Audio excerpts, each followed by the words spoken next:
ভজু পাগলা তো খেয়ে দিই কাজ নেই। উনি বলতেছে যে আমরা ক্ষমতায় গেলে হাসিনার রায় বাতিল করে হাসিনার আবার দেশে ফিরিয়ে নেব সসম্মানে। আপনারা যেতে পারবেন না, যদিও আপনার দলের কর্মীরা যায়, কিন্তু ভজু পাগলা আপনার লোক ভোট দেবে না। আপনি জামানত হারাবেন, লিখে রাখো। আল্লামা সাঈদীর বাড়ি কেউ গেছেন? গেছেন? গেছেন। বলুন তো ওনার বাড়িটা গ্রাম্য এলাকায় না শহর এলাকায়? গ্রাম্য এলাকায়। প্রত্যন্ত অঞ্চলের থেকে তিনি বেরিয়ে আসলেন মুফাসসিরে বিশ্ব, মুফাসসিরে কোরআন।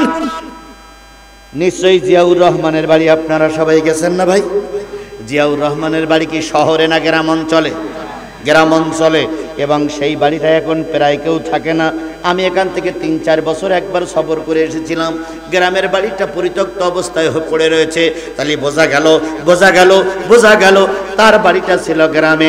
বলুন তো হযরত শেখ হাসিনা রাহমাতুল্লাহ আলাইহি, এতক্ষণ হাসলেন না, এখন হাসতেছেন কেন? এই শেখ হাসিনার বাড়ি গ্রামাঞ্চলে না শহরাঞ্চলে? না, গ্রামে। এই যে পীরগঞ্জ ওনার বাড়ি। তাহলে ওই একজন নেতা বেরিয়ে আসছেন গ্রামাঞ্চল থেকে। এবার বলুন তো, জাতির মোনাফেক নামে খ্যাত হোসাইন মোহাম্মদ এরশাদ, ওনার বাড়িটা গ্রামাঞ্চলে না শহর অঞ্চলে? গ্রামাঞ্চলে। সব গ্রামাঞ্চল থেকে বড় বড় আলেমদের উৎপত্তি, বড় বড় নেতাদের উৎপত্তি হয়। ক্ষুদ্র ধামা ইবতিদায়ী মাদ্রাসা থেকে বড় একজন সাঈদীর উত্তরসূরি তৈরি হোক, আমরা এই দোয়াই করে গেলাম। কি আপনারা কি আমার সঙ্গে একমত? এখান থেকে সাঈদীর উত্তরসূরি বাহির হোক, এখান থেকে মামুনুল হকের উত্তরসূরি বাহির হোক, এখান থেকে আব্দুল্লাহ আলামিনের উত্তরসূরি বাহির হোক, এখান থেকে আমির হামজার উত্তরসূরি বাহির হোক। এই দোয়াই আমরা সকলে করে গেলাম। ঠিক আছে? এরকম একটা ছেলের কথা আমি আপনাদেরকে বলতেছি। ছেলেটার বাড়ি হলো মিশরের একেবারে গ্রাম্য অঞ্চলে, মিশরের একেবারে নিম্ন অঞ্চলে। বাবা নাই, মা বেঁচে আছে।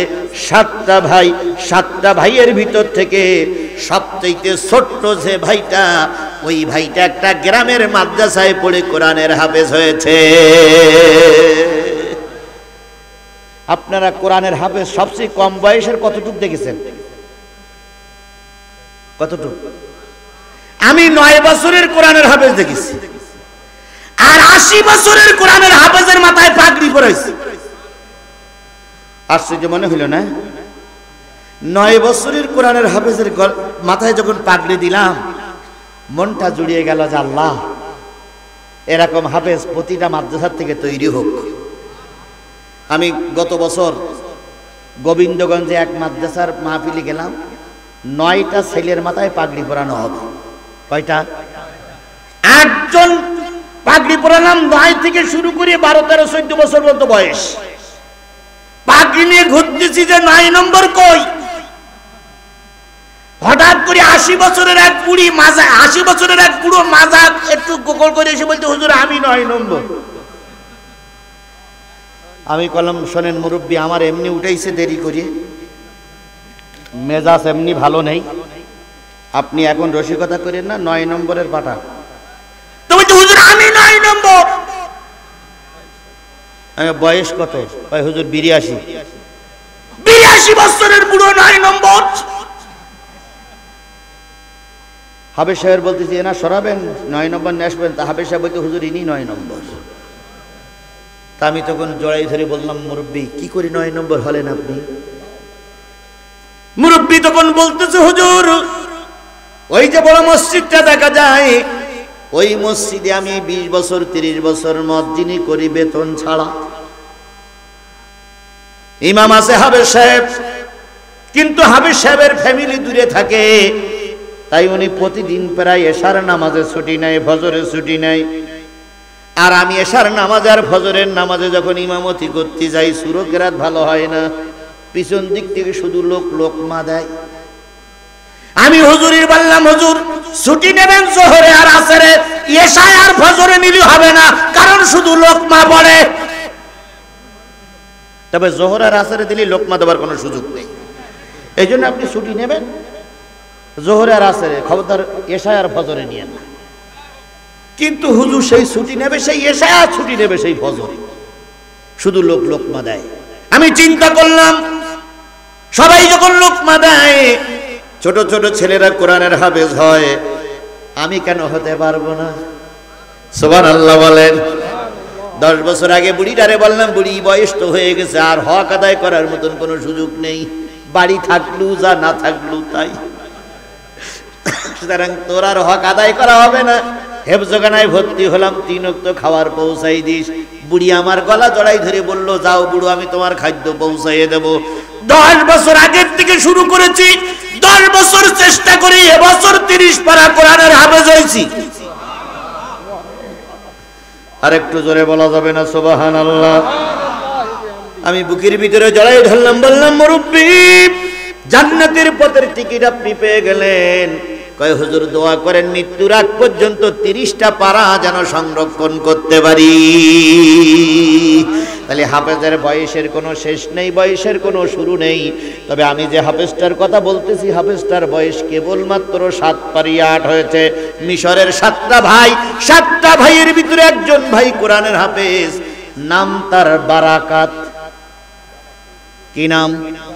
বায়াকার রায়াকার কয়াকাত বারাকাত। 7 ছেলের ভিতরে একটা কোরআনের হাফেজ। বাবা নাই, মা প্রতিদিন যাই নামাজে বসে দোয়া করে, আল্লাহ আমার স্বামী যদি বেঁচে থাকতো, আর আজকে 8 বছরের ছেলে কোরআনের হাফেজ যদি দেখতো, নিশ্চয়ই আমার স্বামী খুশি হয়ে যেত। স্বামীর জন্য দোয়া করে।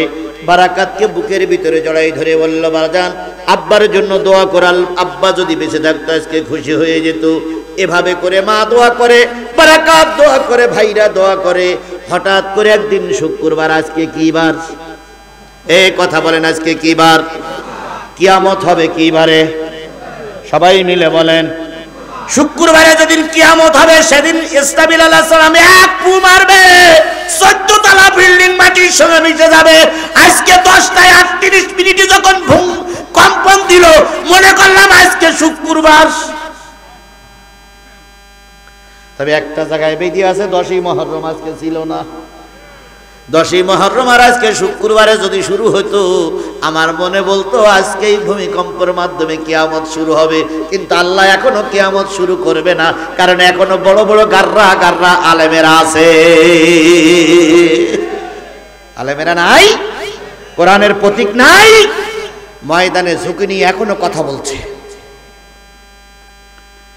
ওই ছেলে শুক্রবারে নামাজ পড়তে গিয়েছে, মসজিদের ইমাম সাহেব বক্তৃতা করতেছে আর বলতেছে, দিন প্রতিষ্ঠার জন্য সকলকে কাজ করার দরকার, দিন প্রতিষ্ঠার জন্য সবাইকে আন্দোলন করার দরকার।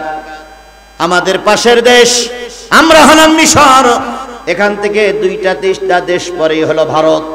ভারতের বুকের মানুষ ইসলাম বোঝে না। যদি ভারতে ইসলাম প্রচার করার জন্য কারোর কোনো সুযোগ থাকে, একদিন যাবেন, যাতে করে ভারতের মানুষরা ইসলাম বোঝে।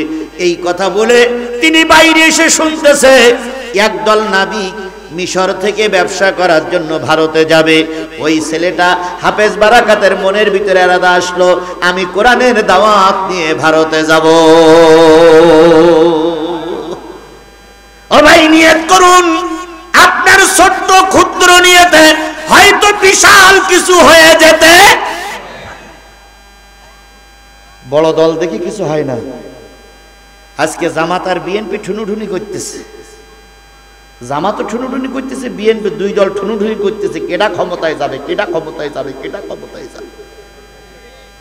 অথচ এই 2 দল 17 বছর আন্দোলন করেছে। শেখ হাসিনার একটা মাথার চুলও ছেঁড়া সম্ভব হয়নি। এক পর্যায়ে বিএনপিও বলতো, জামাতও বলতো, হুজুর মাইর তো খেয়েছেন, জেল খেটেছেন, এবার একটু দোয়া করেন ফেরাউনির বাচ্চা যেন চলে যায়। আর আমরা পারতেছি না, কত মার খাই, কত বা হাজত কাটতে পারি। আমাদের দোয়া কালাম পড়া যখন শেষ, মোনাজাত করতে করতে চোখের পানি যখন শেষ হয়ে গেল, তখনই আল্লাহ পাক রহমত নাজিল করে একদল ছেলেদের রাস্তায় পাঠিয়ে দিল। তাদের তাকবীর ধ্বনি শুনে শেখ হাসিনা পালিয়ে যেতে বাধ্য হয়েছে। এই জন্য রহমত যখন আসবে, আল্লাহ পাক রহমত দেওয়ার জন্য একটা পরিবেশ তৈরি করে দেবে। সুবহানাল্লাহ। বারাকাত ছোট মানুষ, কিন্তু নিয়ত অনেক বড়। কোন দেশে ইসলাম প্রচার করতে যাবে? এই কথা বলেন, বাঘের বাচ্চার মতন কথা বলবেন। কোন দেশে ইসলাম প্রচারের জন্য যাবে? ভারত। জুমার নামাজ হয়ে গেল, বাইরে এসে দেখে একদল কাফেলা। সেই কাফেলার ভিতরে 38 জন মানুষ, 37 জন মানুষ, 37 জন মানুষ একসঙ্গে জটলা করতেছে। কিরে ভাই আপনারা কি করেন? কয় আমরা ব্যবসা করার জন্য যাব ভারতে।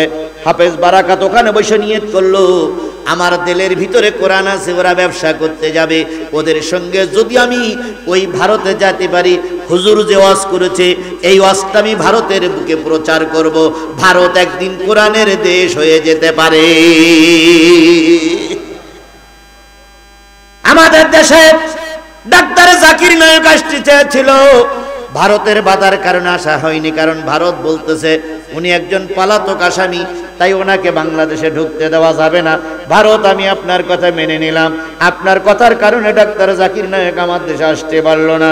আমাদের দেশের একজন পলাতক আসামি সহ প্রায় 300 আসামি আপনার দেশে যেয়ে পালাই আছে, ওদের ছেড়ে দেন। কি কথা বলেন, কথা বলেন, কথা বলেন। আমার দেশে একজন পলাতক হুজুর আসবে, তাই তুমি নিষেধ করলে। আর আমার দেশের থেকে 300 পলাতক আসামি তোমার দেশে যেই পালাই আছে, সেগুলো ছাড়ো না কেন দুলাভাই?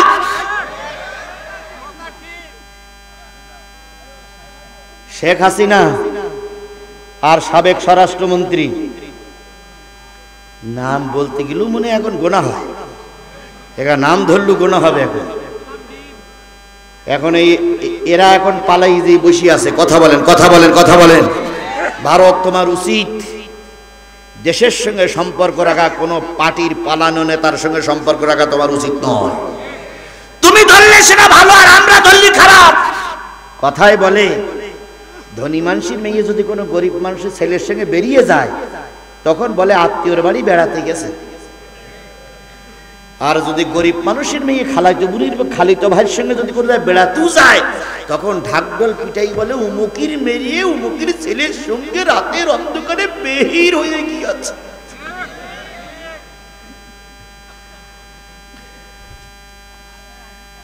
আমার ভাইরা, হাফেজ বারাকাত নিয়ত করলেন কি প্রচারের জন্য যাবে। বাড়িতে যেয়ে দেখে মা যায় নামাজে বসে আছে। মার গলা জড়াই ধরে বলতেছে, আম্মু দোয়া কর, আমি একটু কোরআন প্রচারের জন্য যাব। কোথায়? কয় ভারতে। মা বললেন সে তো অনেক দূরের রাস্তা, তুমি তো যেতে পারবা না। কয় মা আমি যাবই, আমি যাব। ছেলে যখন এরাদা করলো, মা তখন আল্লাহর পরে ছেড়ে দিলেন। নিজের গয়নাগাটি বিক্রি করে নিজের কাছে রাখা টাকা দিয়ে কিছু খাদ্য কিনলেন, কোরআন শরীফ কেনা কাগজের পরে কাপড়ের ভিতরে জড়াই দিলেন।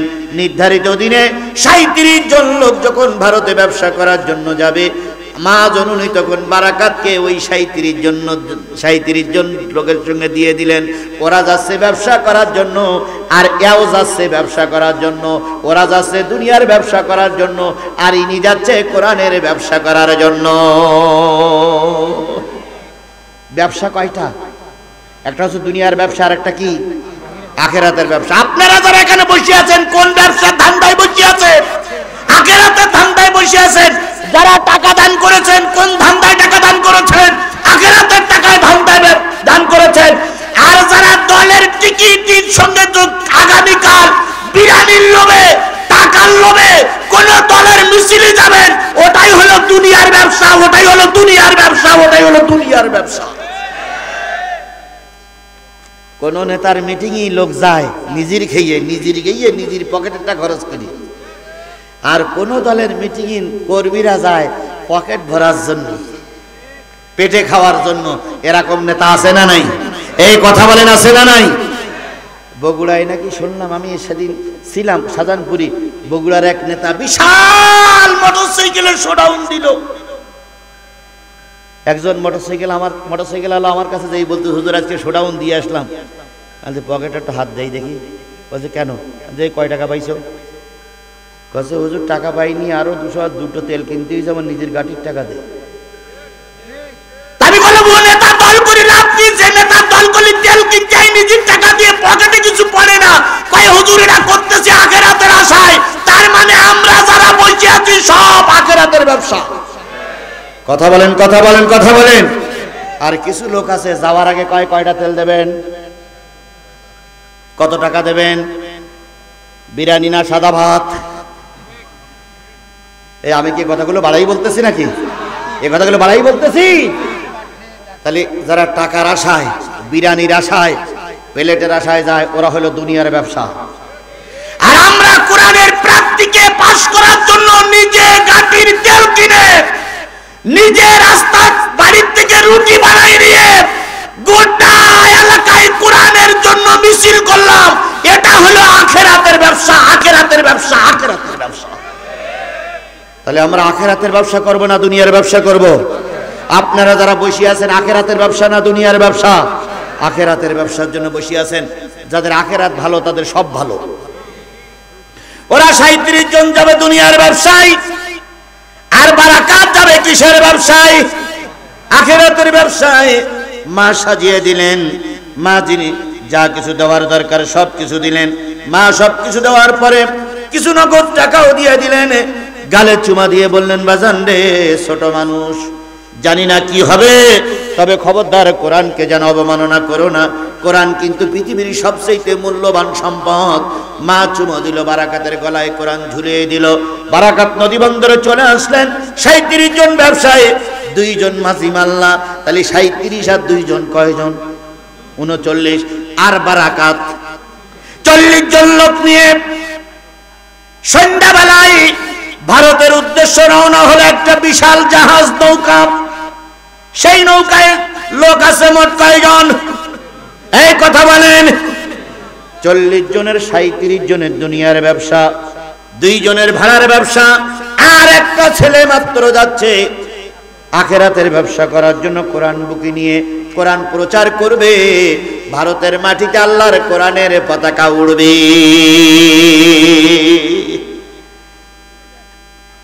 বন্ধুগণ, আর আধা ঘন্টা কথা যদি হয়, ধৈর্য আছে আপনাদের? ধৈর্য আছে আপনাদের? ভাই যারা মনে করতেছেন হুজুর চলে যাচ্ছি, যান, কিন্তু ঘটনা হচ্ছে আমি কিন্তু 15 দিনের ওষুধ নিয়ে আসছি। কয়দিন? 15 দিনের ওষুধ যদি একসঙ্গে কেউ খায়, রোগ কি ভালো হবে না সরে যাবে? রোগ সারবে না সরবে? 15 দিনের ওষুধ আমি নিয়ে আসলাম। এনে যদি আপনারা বলে এই 15 দিন ধরে খাবেন, আপনি যদি একদিনই যদি খেয়ে যদি টান টান হয়ে পড়ে থাকেন, সকালবেলা আসার আগে ইন্না লিল্লাহ মাই কি বলবে না? বলবে না? বলবে, কারণ 15 দিনের ওষুধ একদিনে খাইছেন। আবার এই 15 দিনের ওষুধ যদি পর্যায়ক্রমে খান, তাহলে রোগীর রোগ মানে সেরে যাওয়ার সম্ভাবনা আছে না নাই? আপনারা যা উঠে যাচ্ছেন তারা মনে করতেছেন না হুজুর হচ্ছে না।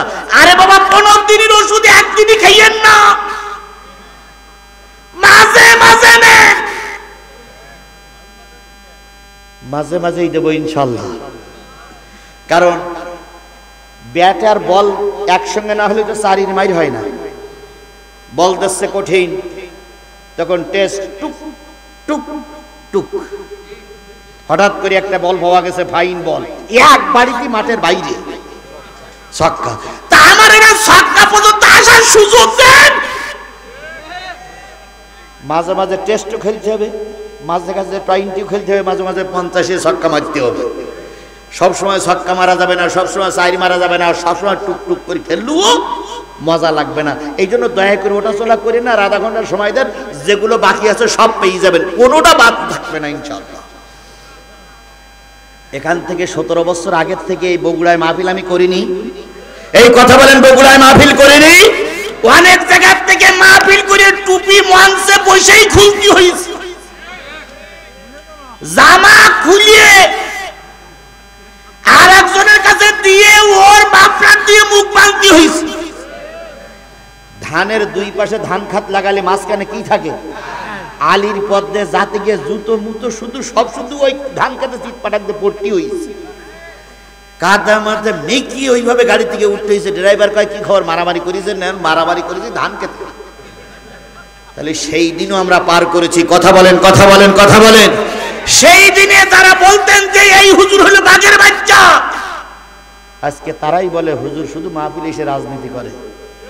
হায় রে কপাল বলা জাতি, সেই সময় হক কথা বললি হইলাম বাঘের বাচ্চা, আর এখন সেই হকের কথা বললি অনেকের কাছে এখন খারাপতি হচ্ছে। আমি একটা বারের জন্য কোনো মিথ্যার আশ্রয় নেইনি, কোনো সময়ের জন্য নয়। সুতরাং ভুল বুঝেন না, ভুল পথে চলেন না, সঠিক পথে আসেন। আস্তে আস্তে করে ওষুধগুলো খান, আস্তে আস্তে করে ওষুধগুলো নেন। আল্লাহ কবুল করুক, আল্লাহ কবুল করুক, আল্লাহ কবুল করুক। আমার ভাইয়েরা, বারাকাত উঠলেন, নৌকা ছেড়ে দিল।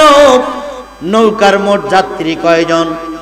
40 জন যাত্রী নিয়ে মিশর সাগর পাড়ি দিয়ে, আরব সাগর পাড়ি দিয়ে ভারত সাগরে যখন ঢুকলো, তখন ছিল অমাবস্যার রাত। ওই সময় একটা সুনামি শুরু হলো। সুনামিতে নৌকাটা ডুবে গেল। 39 জন লোক সব মারা গেল। 39 জন লোক সব ছিল দুনিয়াদার, সব মারা গেল। বারাকাত বলেন, আমিও পানির তলে চলে গেলাম। কখন জানি গলার থেকে কোরআনটা চলে গেল, কখন জানি মাথার টুপিটা চলে গেল, স্রোতের সঙ্গে মোকাবেলা করতে না পারে কখন জানি জামাটাও চলে গেল। এক পর্যায়ে অনেকক্ষণ পর পানি খেয়ে যখন উপরে উঠেছি, তখন দেখতেছি নৌকাও নাই। 40 জন সাথীর ভিতরে 39 জন কেউ নাই। আমি তখন মালিকের কাছে হাত উঁচু করে বলেছিলাম, মালিক, আল্লাহরে ডাকলে আল্লাহ শোনে না শোনে না? উদুনি আস্তাজিব লাকুম ফাযকুরুনি আযকুরুকুম। আল্লাহ বললেন, বান্দা তুই আমারে ডাক, আমি তোর ডাকে সাড়া দেব। আল্লামা সাইদি ওই জেলখানায় বসে বসে মালিকের ডেকেছিল। মালিক তার ডাক শুনেছে। যেই কোর্টের রায়ে সাইদিকে আমৃত্যু কারাদণ্ড দেওয়া হয়েছিল, সেই কোর্টের রায়ে শেখ হাসিনার ফাঁসি হয়েছে।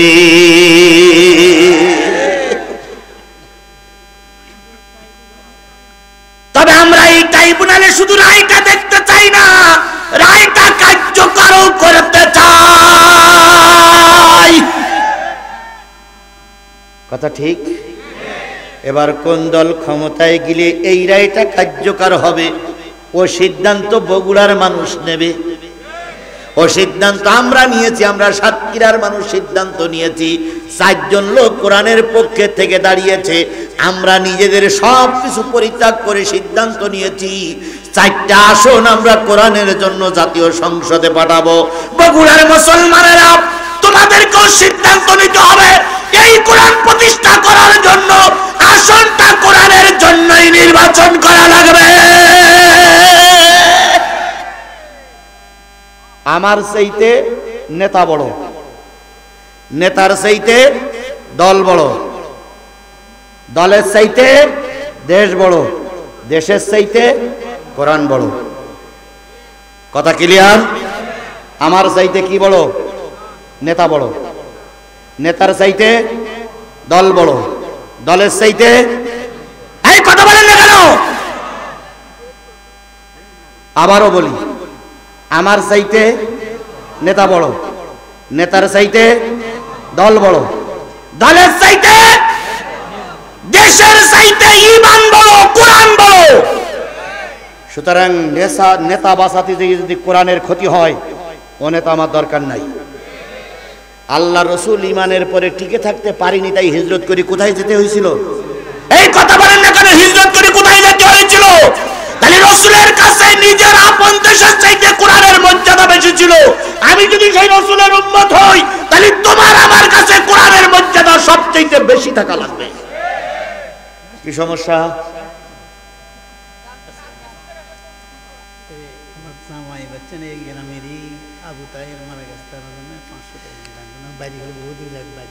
আচ্ছা, আপনার ছুটি, জামাইয়ের জন্য 500 টাকা দিচ্ছে।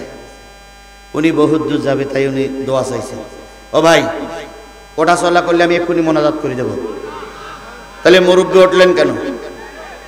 মুরব্বী,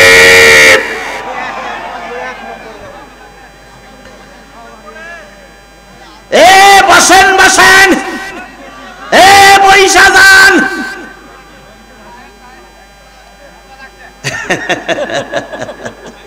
মোতা লাগছে। আচ্ছা আসুক, ইস্তেঞ্জা সেরে আসুক। আপনারা যারা আছেন ঠিক আছেন তো? ইনশাল্লাহ ঠিক আছেন তো? তাহলে আমার চাইতে যদি সবার চাইতে যদি কোরআন বড় হয়, তাহলে কোরআন যেখানে টেকবে কি টেকবে না, কোরআন যেহেতু থাকবে কি থাকবে না, সেই প্রশ্ন যখন আমার সামনে আসবে তখন সব কিছু পিছনে ফেলে কোরআনকে বিজয়ের জন্য ময়দানে এগিয়ে যেতে হবে।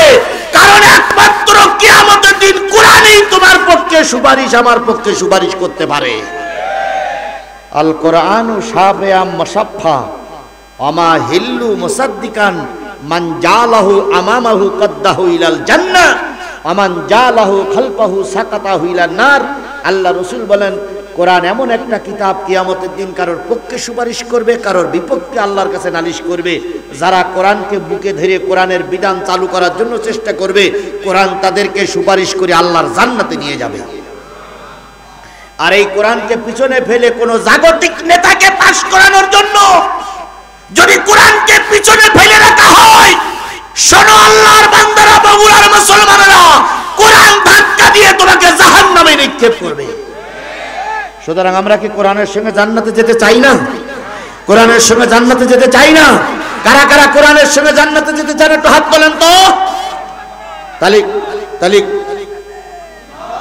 তাহলে কোরআনের সঙ্গে যদি জান্নাতে যেতে চাই, তাহলে কোরআনের অগ্রাধিকার দিয়ে কোরআনকে সামনে রাখতে হবে। কথা বলেন, কথা বলেন, কথা বলেন।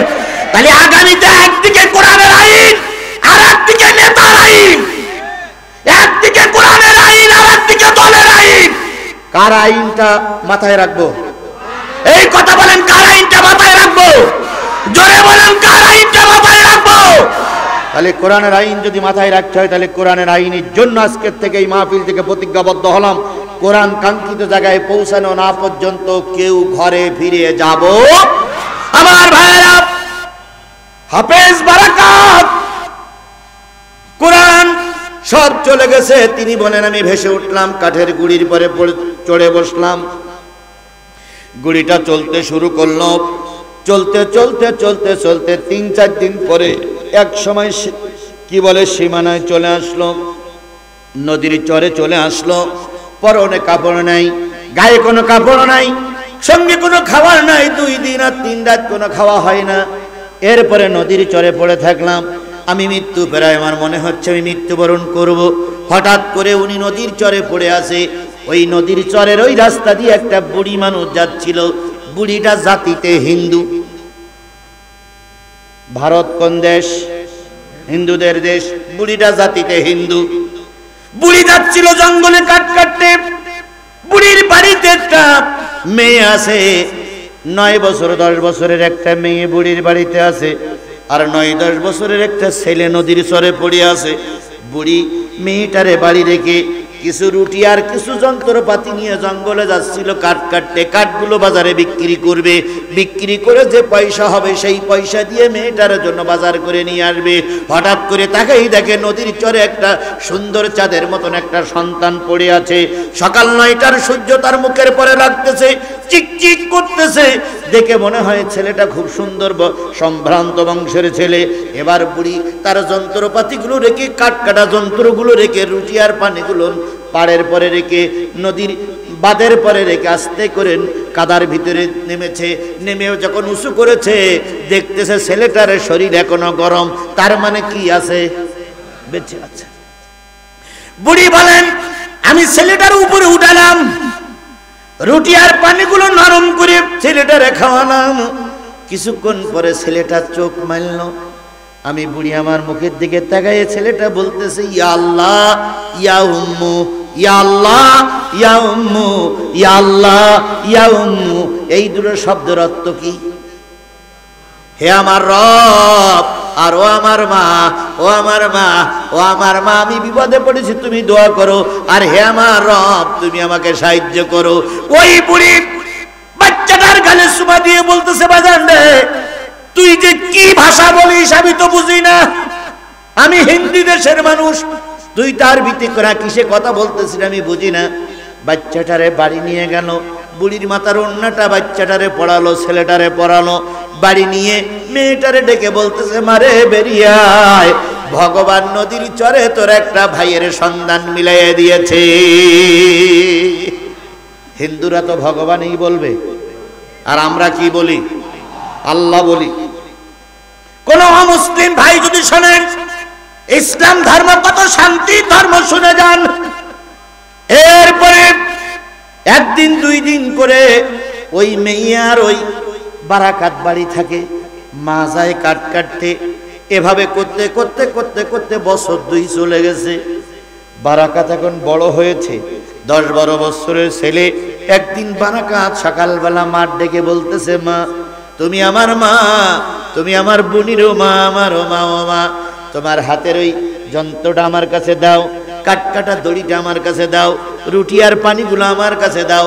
আজকের থেকে আমি জঙ্গলে কাট কাটতে যাব, আর তোমার সংসারের দায়িত্ব আমি নিলাম। তুমি বুড়ি মানুষ, আর জঙ্গলে যাওয়া লাগবে না। বলুন তো ওই বুড়ি খুশি না বেজার? আরো জোরে বলেন, খুশি না বেজার? বুড়ি কানে চুমা দিয়ে বলতেছে, আমার পেটের কোনো সন্তান তুই না, তবে তুই আমার পেটের সন্তানের চাইতে বড় সন্তান। বিপদের দিনে যারা পাশে এসে দাঁড়ায় ওরাই হলো আপন সন্তানের চাইতে বড়। এই কথা বলেন না কেন? আপনি বিপদে পড়েছেন, যে দলের নেতা কর্মীরা আপনার পাশে দাঁড়াবে ওরা হলো আপন ভাইয়ের চাইতে ওরাই আপন।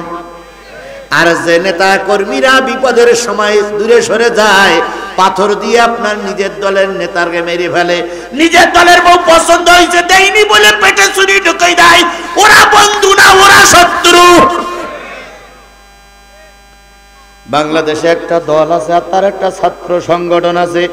বহুত নেতারা তারা ফাঁসির কাস্টে ঝুলাইছে, কিন্তু এক একজন কর্মীর জন্য এক একজনের নেতা বিরাট উদর। নিজে না খেয়ে কর্মীরে খাওয়ায়, নিজে না খেয়ে সাথীরে খাওয়ায়, নিজে না খেয়ে পকেটের তার টাকা দিয়ে সাথীরে দেয়। এরা হলো আপন ভাইয়ের চাইতে উপরে। এই কথা বলেন, কথা বলেন। বুড়ি তাই বলতেছে, বাজান তুই আমার পেটের সন্তান না, কিন্তু আজকে বিপদের দিনে তুই আমাকে সাহায্য করলি, তুই আমার সবচেয়ে আপনজন। বুড়ি ছেলেটার কাছে কাট কাটতে দিল, ছেলেটা বাজারে কাট কাটলো, ছেলেটা জঙ্গলে কাট কাটলো, বাজারে বিক্রি করলো। অন্য দিনের সেইটা আজকে চাল ডাল সবজি তরি তরকারি বেশি। বুড়ি ভগবানের কাছে দোয়া করে, ভগবান এটাই তো চেয়েছিলাম, তুমি অনেক দেরিতে দিলে। মেয়েটাও দোয়া করে, ভগবান আমাদের একটা ভাই দিয়েছো। এভাবে করতে করতে বছর কান চলে গেল। ছেলের বয়স 13, মেয়ের বয়সও 13। এখন সুখের দিন, বাড়ি ঘর হয়েছে, খাদ্য খোরাকের অভাব নাই, টাকা পয়সার অভাব নাই। বুড়ি দামি দামি কাপড় পরে, মেয়েটা দামি দামি কাপড় পরে, বারাকাতও দামি দামি কাপড় পরে। কিন্তু বারাকাতের টার্গেট কি? কাঠ বিক্রি করে সংসার চালানে না? বারাকাতের টার্গেট ওই দেশে গেছে কিসের প্রচারের জন্য? জোরে বলেন, কিসের প্রচারের জন্য? মায়ের কথা বারাকাতের মনে আছে, আমাকে আসতে হয়েছে এখানে কি প্রচার? বারাকাতের টার্গেট কিভাবে কোরআন প্রচার করব? বারাকাত বলেন, দিনের নামাজগুলো আমি গোপনে গোপনে ওই জঙ্গলে পড়তাম।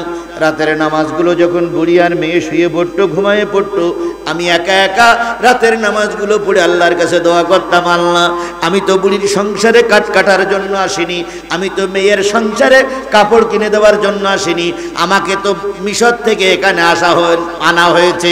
মিশর থেকে তুমি আমাকে পাঠাইছো কিসের দাওয়াত দেওয়ার জন্য? ইকরা বিসমি রাব্বিকাল্লাযী খলাক, তোমার প্রভুর নামে পড়ো যে কিতাব নাযিল হলো, সেই কিতাবের দাওয়াত দেওয়ার জন্যই তো তুমি আমারে পাঠিয়েছো। টার্গেট থাকে 13 বছরের বয়স মেয়েটার, 13 বছর বয়স ছেলেটার। বুড়ি এখন অনেকটা বার্ধক্য উপনীত হয়ে গেছে, কিন্তু বুড়ির সংসারে অশান্তি নাই। হঠাৎ করে আজকে দামি দামি বাজার করেছে, মায়ের জন্য কাপড় কিনেছে, বোনের জন্য জামা কিনেছে, বুড়ির জন্য কাপড় কিনেছে, অনেকটা টাকা পকেটে করে নিয়ে আনন্দের গান গাইতে গাইতে সূরা ইয়াসিন পড়তে পড়তে বারাকাত যখন দরজার পাশে এসেছে, হঠাৎ করে শুনে ঘরের ভিতর থেকে বুড়ি আর বুড়ির মা কাঁদতেছে। এই বলে রোনাজারি করতেছে, মারে সুখের দিন বুঝি ভগবান সইল না। বারাকাত বাইরে থেকে গলা কাকাত দিল,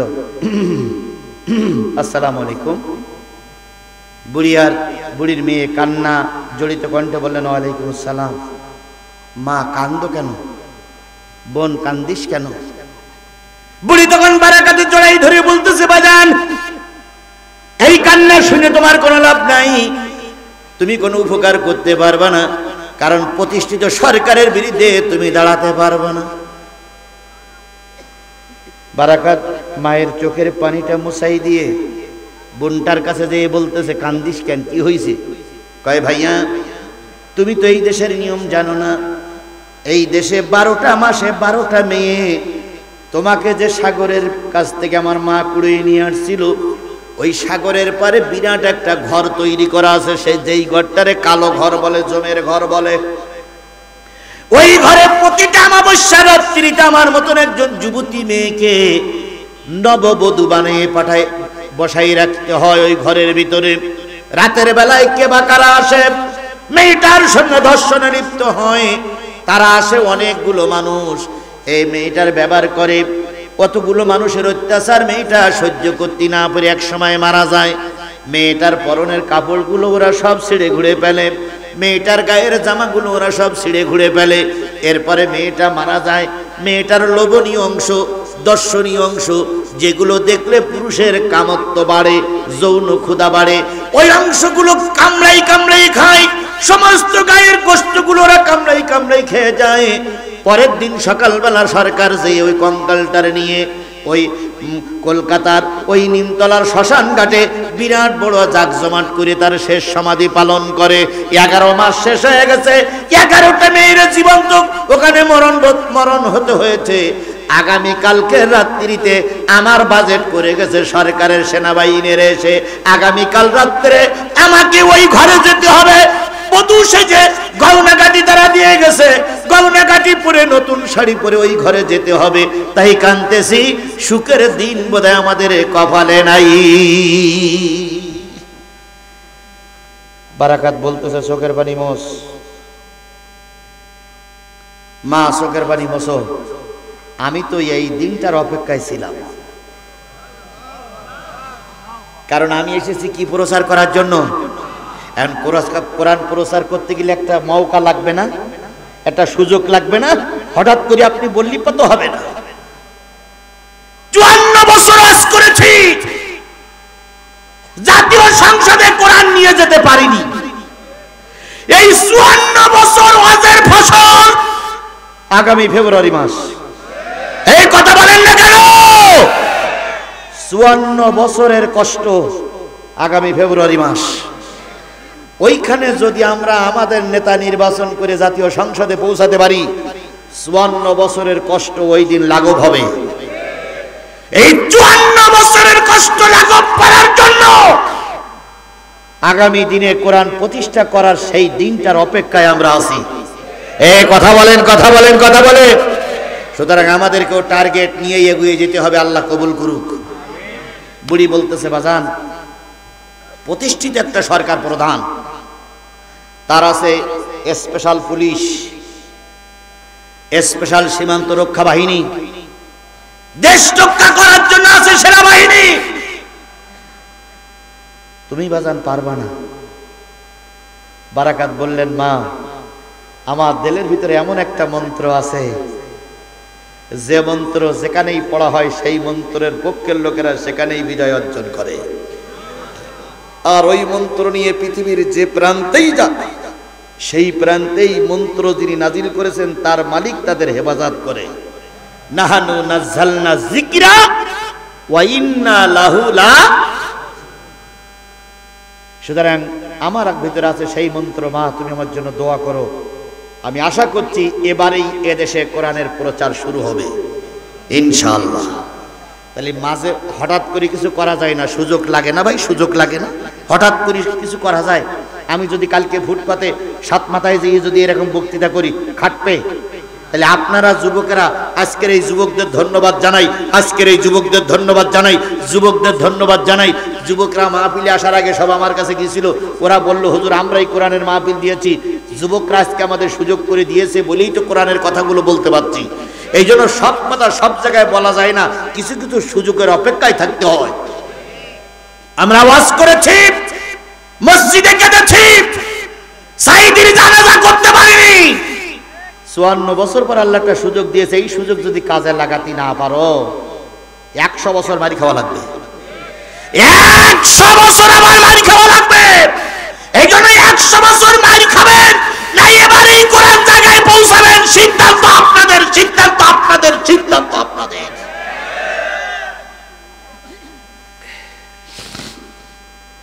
20টা মামলা খালাম, 5 দিন রিমান্ডে থাকলাম, আয়না ঘরে থাকলাম, কোনো দুঃখ নেই, সব ব্যথা ভুলে যাব সেই দিন যেদিন শুনবো বাংলার জমিনে আল্লাহর কোরআন দিয়ে চলছে।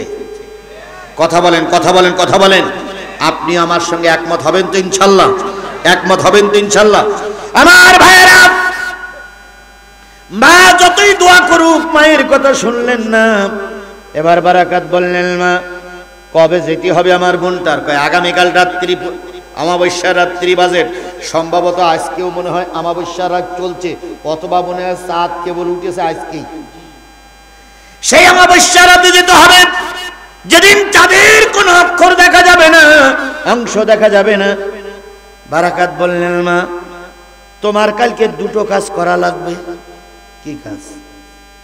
কয় ওরা যখন আসবে তখন আপনি আমারে মেয়ে লোক বানাই দেবেন, মেয়ে সাজাবেন আপনি আমার। তো বুড়ি কান্না কান্না কাঁদো নয়নে, বুঝি তোর কানে দুল পুরাবো কি করে? তো বুঝি যেভাবে হোক একটু গুজে গাজা দেবেন। আচ্ছা, আর কি করব? আমার একটা মেয়ে লোকের শাড়ি পরাই দেবেন, ওরা যেন এসে দেখলি যেন বোঝে যে আমি মেয়ে লোক। আর আপনি ওরা যখন আসবে, আমার যখন নিয়ে যাবে, আপনি একটু কান্নাকাটি করবেন, ওরা যেন বোঝে তার কলেজার টুকরার সন্তানকে সেনাবাহিনীতে নিয়ে যাচ্ছে। এই 2টো কাজ করবেন। আর মেয়ে তোর কাছে বলি, তুইও 2টো কাজ করবি। সবচেয়ে ভালো নামি দামি পোশাকটা আমার মায়ের সঙ্গে থেকে পরাই দিবি। আর কালকে বিকালবেলা তুই জঙ্গলে চলে যাবি, যতক্ষণ পর্যন্ত সবুজ সিগন্যাল না আসে ততক্ষণ জঙ্গল থেকে আসবি না। আর বাকিটা আমি আল্লাহর পরে তাওয়াক্কুল করে দেখতেছি। যে যাই করেন সাহায্য লাগবে কার? আরো জোরে বলেন, সাহায্য লাগবে কার? যে অবস্থা দেখতেছি, অবস্থা যদি টিকে থাকে ইনশাআল্লাহ কোরআনওয়ালারা ক্ষমতায় যাবে। কিন্তু এর জন্য 2টো কাজের দরকার, আপনাদের চেষ্টার দরকার, আর কাল রহমতের দরকার। জোরে বলেন, কার রহমতের দরকার? আল্লাহ যদি রহমত না করে আর আমরা জিতে গেছি বলে যদি ঘরে বসে থাকি, ইনশাআল্লাহ বিজয় আসবে। আর যদি আমরা চেষ্টা করি, আল্লাহ যদি রহমত করে, বিজয় আমাদের দ্বার প্রান্তে। ধান পেকে গেছে, এখন কেটে বাড়ি তোলার পালা। 54 বছর ধান লাগাইছি, এখন ধান কি হয়ে গেছে? পেকে গেছে, এখন কেটে উঠতে হবে। এখানে যদি নষ্ট করে ফেলেন তাহলে আর ফসল ঘরে উঠবে না। এবার ফসল আমাদের ঘরে তুলতেই হবে, সে ফসলটা হোক কোরআনের ফসল। যেমন কথা তেমন কাজ, 2জন চলে গেল। বুড়ি চলে গেছে, মেয়ে চলে গেছে, বুড়ি কান্তি বসছে। সন্ধ্যার পরপরই সেনাবাহিনী আসছে, বিরাট আকারের গাড়ি নিয়ে, বলতেছে, মা রাষ্ট্রের বিধান, এগুলো মেনে নিতেই হবে, মেয়েটারে তুলে দেন। বারাকাতে তুলে দেওয়া লাগেনি, কানে দুল, নাকে ফুল, হাতে চুড়ি, পায়ে নুপুর, মেয়ে লোকের হলুদ শাড়ি পরে আস্তে করে যেই বসলো ওদের গাড়িতে।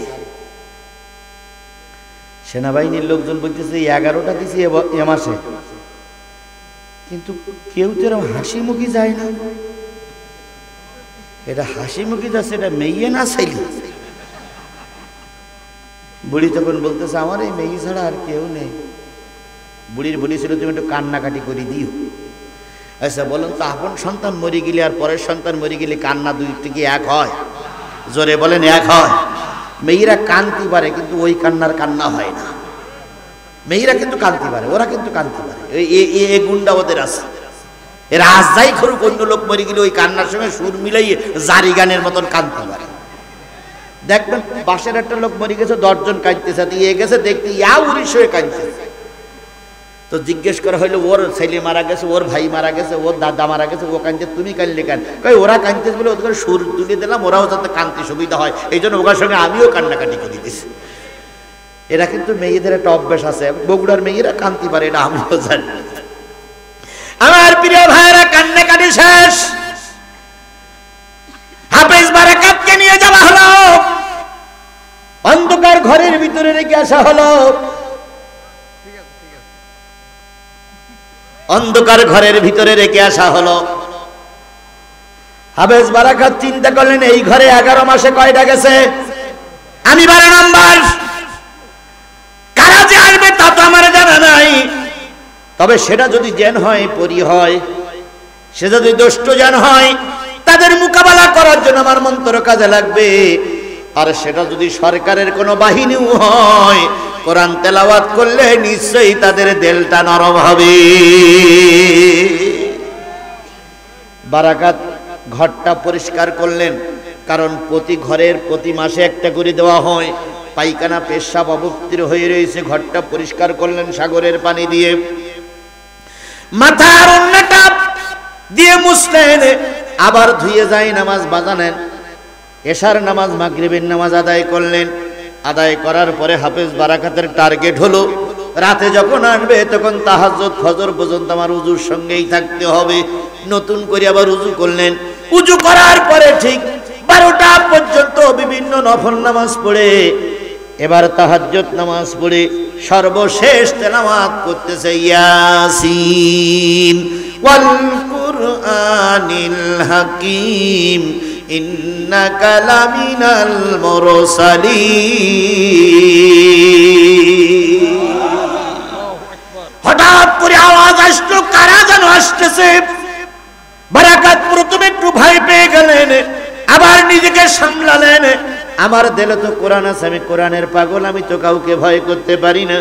বারাকাত শক্ত মন নিয়ে যখন কোরআন তেলাওয়াত নিয়ে দাঁড়িয়ে থাকলেন, দেখলো বিরাট আকারের একটা আগুনের গোলা, আগুনের পোটলা মাথার পর দিয়ে ঘুরতেছে। মাঝে মাঝে আগুনগুলো দরজার সামনে আসে, আবার সূরা রহমান পড়ে, আবার তারা চলে যায়। এরপরে সূরা জেন শুরু করেছে। এক পর্যায়ে সবাই চলে গেল, ফজরের রক্ত হয়ে গেল, ফজরের আজান হলো। হাফেজ বারাকাত এবার ফজরের নামাজের নিয়ত করে, এখনো ভোর কাটি নাই, নিয়ত করে পড়তেছে ওয়াস-সামাই যাতিল বুরুজ ওয়াল ইয়াউমিল মাউদ ওয়া শাহিদিন ওয়া মাশহুদ কুতিলা সাহাবুল উখদুদ। এমত অবস্থায় সেনাবাহিনীর লোকেরা গেছে কি আনার জন্য? কঙ্কাল আনার জন্য। সেনাবাহিনী প্রধান কঙ্কাল আনতে যেই না ঘরের সামনে গেছে, সেই শুনতেছে ভিতরের থেকে কি যেন আওয়াজ বাহির হচ্ছে, কিসের যেন আওয়াজ শুনতে পাচ্ছে। এবার সেনাবাহিনীর লোকেরা ওখান থেকে বলতেছে, আমরা তো কঙ্কাল নিতে এসেছিলাম, আমাদের আগে ঘরের ভিতরে কে ঢুকেছে, মুখ বের করো, কেরা দেখি। বারাকাত এবার বাইরে এসে বলতেছে, সেনাবাহিনীর প্রধান আসসালামু আলাইকুম। সেনাবাহিনীর প্রধান অস্ত্র ফেলাই রেখে দৌড়, অন্যদিন মেয়েরে ধরে, আজকে আমাদেরও ধরবে। বারাকাত বলতে, ভাই কই যান? ওরে বাপ রে বাপ, মেয়ে তো ভূত হয়ে গেছে। চলে আসলো, অনেক দূর এসে দাঁড়াই বলতেছে, ঘটনাটা কি? বারাকাত পিলারের পরে দাঁড়িয়ে বলতেছে, ফিরে আসো, তোমরা এতদিন ছিলে শয়তানের গোলাম, আর আমি একলাই হলাম আল্লাহর গোলাম। আল্লাহ তার গোলামকে হেফাজত করেছে। বারাকাতের টার্গেট কিসের দাওয়াত পৌঁছাই দেওয়া? আরো জোরে বলেন, কিসের দাওয়াত পৌঁছাই দেওয়া? ওই বারাকাত ছিদ্র ধামা মাদ্রাসায় তৈরি হতে, কথা বলেন, কথা বলেন, কথা বলেন। এই ক্ষিদ্র ধামা ছোট্ট মাদ্রাসায় ওরাম বারাকাত তৈরি হতে পারে না। ওইরাম বারাকাত তৈরি হোক এ কামনাই আমাদের রইল। কথা বলেন ঠিক না বে ঠিক?